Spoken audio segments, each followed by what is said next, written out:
aussi que Georges Cassard et Christian Macaya, qui font partie de l'équipe d'Ascensia Business School et qui sont quelque part dans le public, on prépare cette journée depuis plusieurs mois.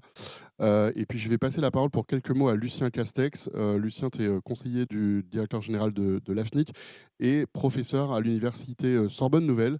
Et cette journée est en partenariat avec Sorbonne Nouvelle, puisque l'Internet Society avait initié un cycle qui s'appelle IA et Humanité. Et donc, je te laisse nous en dire quelques mots. Merci beaucoup Nicolas. Alors en effet, cet événement s'inscrit dans la suite d'un cycle qui a été initié, l'an passé, un cycle qu'on a intitulé «Intelligence artificielle et humanité», en partant du constat qu'il y avait besoin de parler d'IA, bien sûr sous l'angle technique, mais aussi à l'aune des humanités. Les humanités, de la philosophie au droit, en passant par l'économie, l'histoire de l'art, et cetera.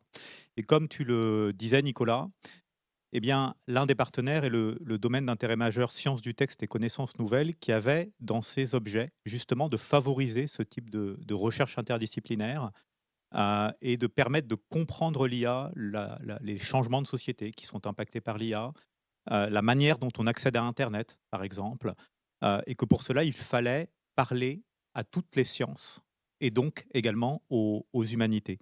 Il y a eu un colloque international qui a été organisé l'année dernière, il y a un an, et qui a initié la discussion. Et l'idée cette année, c'était de s'inscrire dans sa suite et de pouvoir poursuivre cette discussion au sein donc du cycle que l'on a initié l'an passé. L'intelligence artificielle, quelque part, et l'idée de ce cycle, c'est de s'inscrire contre ce discours d'impuissance qu'on a parfois face à l'intelligence artificielle et de redonner la main à l'utilisateur de l'IA, de redonner la main aux citoyens.